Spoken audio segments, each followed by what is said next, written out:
ये है talks news network और आप देख रहे हैं पॉलिटॉक्स, राजनीति का कच्चा चिट्ठा। नागौर लोकसभा चुनाव पर इस बार पूरे राजस्थान की नजरें हैं, क्योंकि यही एकमात्र सीट है जहां भाजपा ने गठबंधन किया है। एनडीए के उम्मीदवार हनुमान बेनीवाल मेरे साथ हैं, उनसे बातचीत करते हैं। कल मुख्यमंत्री अशोक गहलोत ने साफ कहा कि हमने 3 बार प्रस्ताव दिया था और मंत्री होते अगर आज हमारे साथ होते तो। देखिए, कांग्रेस पार्टी, मुख्यमंत्री या इन लोगों से कोई मेरे व्यक्तिगत झगड़े नहीं हैं। जिस तरह के झगड़े पहले लंबे चले थे, कांग्रेस पार्टी की तरफ से, मुख्यमंत्री जी की तरफ से प्रस्ताव भी आया था, पीसीसी अध्यक्ष की तरफ से भी प्रस्ताव था, विधानसभा के अध्यक्ष ने भी हमारे मध्यस्थता करी कि भाई सीपी जोशी जी भी चाहते थे कि हनुमान बेनीवाल के साथ, आरएलपी के साथ कांग्रेस का गठबंधन हो। मैंने मेरी कुछ रखी थी कि भाई मुझे कम से कम 7 सीट राजस्थान के अंदर चाहिए। फिर सीटों के बंटवारों को लेकर जब बात आई तो उन्होंने कहा कुछ सीट आपको कम करनी पड़ेगी और हम दिल्ली के अंदर ये फाइनल कर लेंगे, जिसमें नागौर की सीट भी थी। फिर मुख्यमंत्री जी ने दिल्ली से मुझे टेलीफोन किया कि आपको कैबिनेट का मिनिस्टर बनाएंगे और आपको नागौर में हमारी थोड़ी दिक्कत आ रही है, आप 2-3 सीट दूसरी ले लें नागौर के अलावा छोड़ के। तो मैंने कहा साहब ऐसा कुछ भी नहीं है, मैं कुछ सीटों के लिए मैं लड़ाई नहीं लड़ रहा हूँ। आप लोगों ने प्रस्ताव रखा था आरएलपी, हमारी इच्छा थी कि भाई हम किसी राष्ट्रीय दल के साथ जुड़ के और इस चुनाव के अंदर हम भागीदारी, प्रमुख रूप से हमारी टीम की भागीदारी निभाएं। लेकिन चूंकि नागौर का मैं व्यक्ति हूँ, 2.25 लाख वोट मैंने नागौर के अंदर लिए, 5 सीटों में मैंने उम्मीदवार नहीं लड़ाया। अगर वहाँ 10 जगह लगा तो कितने वोट मेरे नागौर के अंदर आते हैं। तो मैंने कहा साहब नागौर की सीट तो आरएलपी के खाते के अंदर रहेगी और अन्य सीटों पर भी हम रखेंगे। तो उन्होंने कहा मैं आपको मिनिस्टर बनवा दूंगा, मेरे पे बड़ा प्रेशर है और सारी बातें। तो मैंने मंत्री पद तो ठुकराया और मैंने कहा साहब अभी इस तरह गठबंधन अपने लंबे चल भी नहीं सकते, कल को ऐसी बात होगा अपन गठबंधन भी करें फिर 1 महीने बाद लड़ाई कर लें। तो हनुमान बेनीवाल ऐसी बात नहीं चाहता और मंत्री पद आज ही नहीं ठुकराया। अगर मैं 2008 के अंदर भी, गहलोत जी ने मुझे कहा कि आप हमारे साथ आगे चुनाव लड़ लो, अगर मैं कांग्रेस के साथ क्यों से चुनाव लड़ता, चुनाव भी जीतता और मिनिस्टर भी बनता। 13 के अंदर वसुंधरा जी ने मेरे से कॉन्टेक्ट करने का प्रयास किया था कि आप सारे झगड़े भूल के आप हमारे साथ आओ, भारतीय जनता पार्टी चुनाव लड़ो और मैं आपको एडजस्ट करूंगी। एक मिनट सुनो, हनुमान बेनीवाल ने 4 बार मंत्री पद ठुकराया। मैं राजस्थान के किसानों के मान सम्मान की लड़ाई लड़ रहा हूँ। जन आंदोलन के माध्यम से मैंने पार्टी बनाई, मेरी ताकत दिखाई, मेरे भाइयों की ताकत दिल्ली तक मैं लेके गया।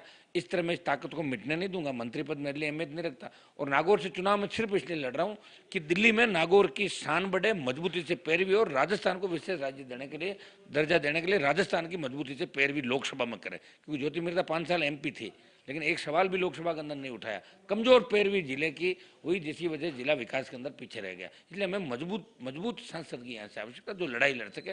मैंने विधानसभा के अंदर रहते हुए सब ज़्यादा लड़ाइयाँ राजस्थान के नौजवानों के लिए, किसानों की लड़ी। मैं चाहता हूँ लोकसभा के अंदर अगर गया तो निश्चित रूप से देश के जवानों के लिए, सबको साथ लेके किसान हितों के लिए मैं संघर्ष करूंगा लोकसभा के अंदर। ज्योति मिर्धा आप पर व्यक्तिगत हमले कर रही है कि मेरा कलयुगी भाई है, बहरूपिया है। देखो उनके कहने से क्या होता, दुनिया जानती है कि वो चुटकुले सुनाने के अलावा क्या करती है। नहीं तो उनका नागौर में घर है, मैं कलयुगी भाई कैसे हुआ। मैंने तो 2009 में जब ज्योति मिर्धा के पापा जी चुनाव लड़े थे, फर्स्ट बार इनके पापा, तब उनके मात्र 12,000 वोट आए थे। कितने? जैतारण से 12,000 ही वोट आए थे। मैं वो व्यक्ति हूँ जो रूपाराम जी डूडी के कहने से मेरे पास एमएलए साहब लेके आए थे कि इसकी मदद करनी। मैं इसको जानता भी नहीं था ज्योति मिर्धा को। उन्होंने कहा, मैंने कमिटमेंट किया हनुमान जी आप मदद कर दो। मेरा उस समय वसुंधरा जी झगड़ा हो गया था बीजेपी के अंदर। मैंने कहा आपने परख लिया क्या? बोले बिल्कुल ये सही है और मजबूत है और ये अपनी टीम के साथ जुड़ के रहे। बीजेपी के अंदर रहते हुए भी इस भाई ने तो वादा निभाया और उससे मजबूत स्थिति में रूपाराम डूडी, हनुमान बेनीवाल ने मिलकर सांसद बनाया। वही तो वो कह रहे मुझे सांसद क्यों बनाया, सांसद बना दिया इसलिए वो एहसान तो भूल गई। और मेरे पर अगर इस तरह का आरोप लगाती है तो देखो जनता सब जानती, नागौर की, राजस्थान की जनता कि चुनाव के टाइम में आ जाते हैं। जब बीजेपी का राज था तो 5 साल तो वसुंधरा जी घर पे बैठी रहती थी, ज्योति मिर्धा सीएम के, और सारी कांग्रेस पार्टी वहीं रहती थी। जैसे ही लगा कि हवा बदल तो टिकट लेके आप आ जाओ। कभी सड़क पर आंदोलन किया नहीं, कभी संघर्ष किया नहीं। इनको न तो किसान के बारे में पता, न समर्थन मूल्य के बारे में पता, न बेरोजगारी के मामले में, न रोजगार के मामले में।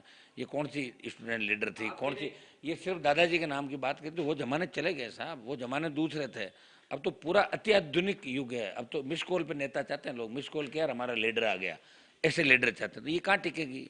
ये तो बस यहाँ से एमपी बन के जाऊँ, इंडिया बुल्स की मालिक हूँ, 4 हेलीकॉप्टर मेरे घर पे, बिजनेस को बढ़ा दूंगी, मैं राहुल जी के साथ रहूंगी, बिजनेस कर लूंगी राहुल जी के साथ। ऐसे थोड़ी होता है। फिर हमारा क्या होगा बताओ? हमारे खून पसीने की कमाई अगर इस तरह कोई लेके चले जाए तो बर्दाश्त कैसे करेंगे। स्वाभिमान की लड़ाई, इसलिए हनुमान बेनीवाल को वापस लोकसभा के अंदर उतरना पड़ा चुनाव का। हनुमान जी, आपके ने मेरी व्यक्तिगत लड़ाई नहीं है, लेकिन पिछली बार आप लड़े 1,60,000 वोट बटोरे, आपने इनको चुनाव हराया। दोबारा आपको गठबंधन करना था कि ज्योति आ रही, ऐसी क्या वजह है कि ज्योति से क्या गठबंधन तो मैंने कहा ना, कांग्रेस पार्टी ने बात करी थी। अगर कांग्रेस गठबंधन करती तो ये आमने सामने नहीं होती। वो तो हो सकता है कि मुझे क्या पता है, मैं कोई इसके लिए नहीं लड़ रहा हूँ।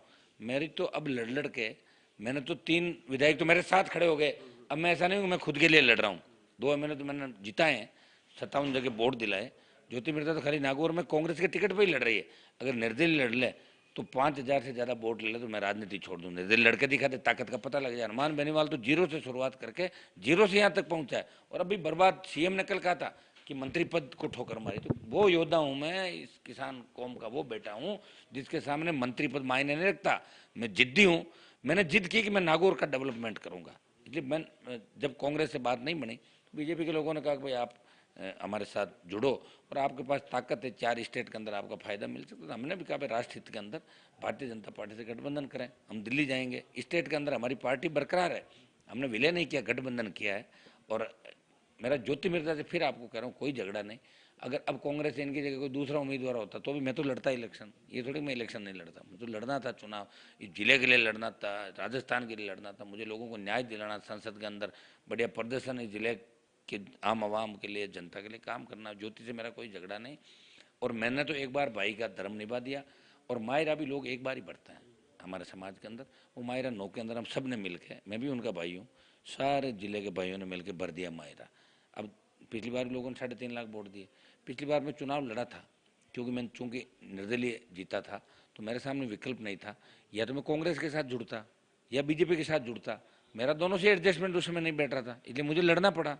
वो तो जाहिल की रैली के अंदर कुछ वक्ता अगर गलत बात नहीं किया तो मेरे वोट भी 3 लाख के करीब आते। ज्योति 3rd नंबर पे रहती पिछली बार।